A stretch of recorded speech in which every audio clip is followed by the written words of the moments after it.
Hola, bienvenidos a todos. En esta ocasión haremos una introducción al lenguaje C y daremos a conocer algunos conceptos generales sobre los computadores. Bueno, la primera pregunta sería, ¿qué es programar? Básicamente es darle órdenes o instrucciones al ordenador para conseguir que haga lo que tú quieras que haga. Para ello, le damos un conjunto de pasos o instrucciones por escrito para lograr que realice esa tarea que le hemos ordenado. Damos instrucciones a un ordenador para poder hacer algo. En el momento que tenemos que hacer ese algo se convierte en un problema. Hay que encontrar un camino o forma de resolverlo. Los problemas pueden resolverse de diversas formas. No hay una sola forma. Cada forma tiene sus ventajas y desventajas. No hay ninguna solución perfecta. Utilizamos para comunicarnos como medio en el ordenador un lenguaje artificial denominado lenguaje de programación. Este lenguaje es creado por personas y tiene unas reglas y palabras definidas tal y como lo tiene un lenguaje humano. Aquí tenéis una lista de los lenguajes de programación más famosos. Pero obviamente hemos escogido el lenguaje C, por eso es por lo que estás aquí. Entonces, la pregunta es, ¿por qué hemos escogido el lenguaje C para introducirnos en el mundo de la programación? Pues bien, C es un lenguaje complejo y que es, según mi opinión, el mejor lenguaje con el que comenzar a aprender a programar actualmente. Si bien es verdad que anteriormente había otros lenguajes, como el lenguaje Pascal, pero este ya está fuera de juego.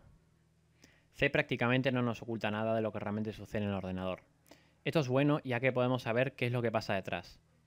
Otros lenguajes nos ocultan las cosas para facilitarnos la vida, pero, en mi opinión, tan solo ayuda a aquellos que realmente saben lo que pasa debajo del telón y al resto lo suma en la confusión y a veces en el mal uso del lenguaje. Sin embargo, como aspecto negativo, veo que requiere de más trabajo, ya que es un lenguaje que yo veo como verbose o verboso en español, lo que significa que necesitas de muchas palabras y mucha descripción para poder conseguir hacer algo.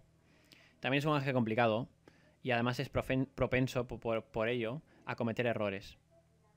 Es un lenguaje que ha influido a los demás, a la mayoría de hecho. Diseñado por Dennis Ritchie entre el año 70, se le denomina un lenguaje de nivel intermedio, ya ahondaremos en qué significa esto. También es un lenguaje para la implementación de sistemas operativos, básicamente lo que significa es que se hacen sistemas operativos con él. Y este hombre que vemos a la derecha, aparte de ser creador de C, también es creador de Unix y ha utilizado el mismo lenguaje C para crearlo. Unix básicamente es el precursor del actual Linux. Hace falta conocer las diferencias existentes entre lo que es el hardware y el software y tienen que quedar suficientemente claras. El hardware es lo que tenemos a la izquierda, es un componente electrónico, una pieza electrónica, por lo cual está compuesto tu ordenador y hace que funcione. Y el software hace uso de ese hardware para funcionar. El software contiene instrucciones que le da el hardware. El hardware está compuesto por un conjunto de piezas electrónicas y mecánicas, denominada transistor, y hay millones de diminutos de estos. Esto nos permite llevar a cabo las operaciones matemáticas y tareas que cualquier ordenador es capaz de hacer en la actualidad.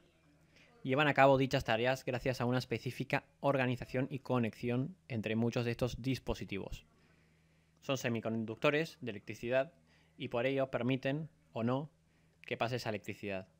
Por ello también se les denomina interruptores. La composición del CPU a nivel básico y los que necesitamos conocer en este curso son la CPU, la memoria RAM y la placa base. Ahora detallaremos lo que hace cada uno. Luego también tenemos los dispositivos denominados de entrada y salida. De entrada porque el ordenador recibe datos desde ahí. Por ejemplo, el teclado o el ratón son dispositivos de entrada, por el cual nosotros podemos comunicarnos al ordenador cosas.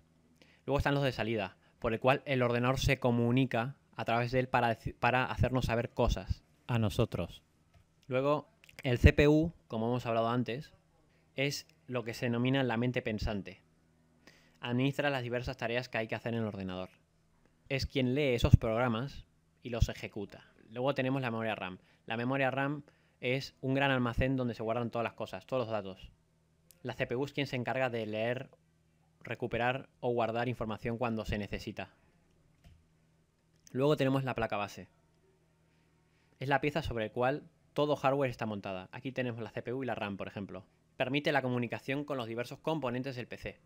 Pues sin él, por ejemplo, la CPU y la memoria no podrían intercambiar información, estarían completamente aisladas la una de la otra.